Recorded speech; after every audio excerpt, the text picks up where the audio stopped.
Itu berbalik kata Rasulullah, al-jannatu mushtaqatu ila arba'atin nafarin. Syurga sangat rindu kepada 4 golongan. Masyhur hadis ni, tuan-tuan bisa dengar. Yang pertama apa dia? Orang yang hidup dekat dunia, mulut dia senantiasa bercakap benda-benda yang baik-baik. Dia tak mau cakap pasal haiwan. Nampak ni tuan-tuan? Maksud dia apa? Dia jaga mulut. Yang kedua, tuan-tuan tahu apa dia? Di antara syurga paling rindu apa? Orang yang banyak sedekah di jalan Allah Subhanahu wa taala. Bila sedekah ni tuan-tuan, dia jaga ada hubungan dia dengan Allah, dengan makhluk. Selesai tuan-tuan. Maksud dia selesai apa? Dia bagi duit kat masjid ni tuan-tuan. Contoh, masjid ni pula guna bukan saja untuk rumah Allah. Dia bahkan, contoh tuan-tuan, ahli jawatan kuasa gunakan untuk beli kapek. Beli kapek tu untuk siapa tuan-tuan? Hablum minan nas. Selesai tak hubungan dengan Allah? Selesai. Tu sedekah tuan-tuan. Tu yang bila kita sedekah ni, tuan-tuan dia fikir, alah sedekah kat masjid dengan surau. Masjid dengan surau bukan buat apa pun. Tuan-tuan bayang satu ya. Masjid dengan surau guna banyak elektrik. Elektrik tu untuk siapa? Untuk siapa tuan-tuan? Untuk penatang? Tak tuan-tuan. Untuk manusia lah. Manusia main masjid. Surau apa? Kena aircon, kena kipas. Alhamdulillah hari ni tak sejuk. Ya tidak, aku jadi penguin dah hari ni tuan-tuan.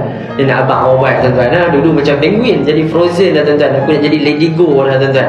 Yang ketiga apa pula tuan-tuan? Ni, kata Nabi SAW, di antara syurga yang sangat-sangat rindu, apa dia? Di antaranya adalah orang yang membaca kalam-kalam Allah Subhanahu wa taala. Tuan-tuan, jangan hari ni Al-Quran kita baca tapi manusia kita benci. Na'udzubillah min dzalik. Ni jaga. Syurga sangat rindu orang yang baca Quran ni tuan-tuan.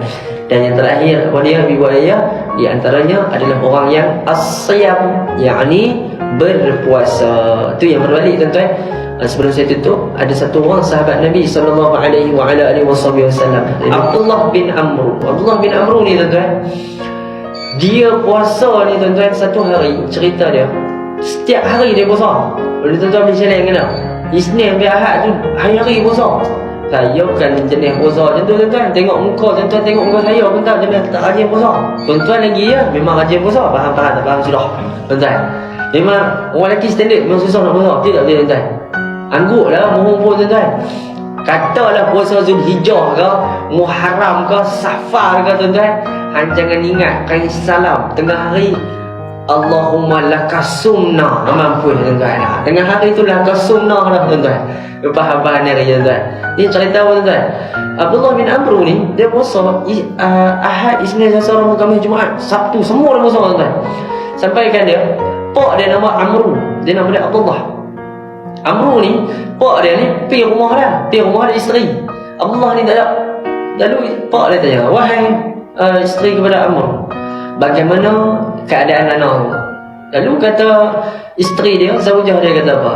Anakmu wahai Abdullah sangat-sangat baik. Ibadat dia Allahu Akbar sangat-sangat dahsyat. Tetapi, nampaklah. Tetapi kata isteri kepada Abdullah bin Amr, dia seumpama tak memerlukan seorang wanita. Boleh faham ibu ya? Anda kata apa? Abdullah bin Amr ni buat tak tahu kat bini dia. Dia 24 hour beribadat kepada Allah Subhanahu wa taala. Dengar macam tu. Amr ni, pak dan Sayyidina Amr, dengar yang mana Sayyidina Abdullah ni perangai macam ni, dia cerita terus kepada Rasulullah. Direct terus tuan-tuan. Direct terus Rasulullah panggil terus Sayyidina Abdullah. Wahai Abdullah bin Amr, sebab apa aku nak tanya kat hang? Hang puasa hang berapa hari? Aku tiap-tiap hari puasa ya Rasulullah. Boleh tak kata Rasulullah hang puasa kurang-kurang? Ni tuan-tuan, ni riwayat. Dia kata apa? Rasulullah kata, kurang-kurang seminggu hang buat dah, sebulan tu hang buat 2 kali dah puasa hang. Boleh faham tuan-tuan? Rasulullah bagi ringan ni tuan-tuan. Pilih tahap ringan. Lepas tu kata Abdullah bin Amr, wahai Rasulullah, takkan sikit tu aku boleh lagi. Nampak lah tuan-tuan, kemah Sayyidina Abdullah bin Amr. Lalu kata Rasulullah, okey tak apa, tak boleh sekalipun aku bagi kat hang puasa sebulan 3 kali. Nampak ni tuan-tuan, sebulan 3 kali tuan-tuan. Hari apa? Hari putih 13, 14, 15. Lalu kata Abdullah bin Amr, wahai Rasulullah, wish, aku boleh lagi pada tu. Oi, kemah tuan-tuan.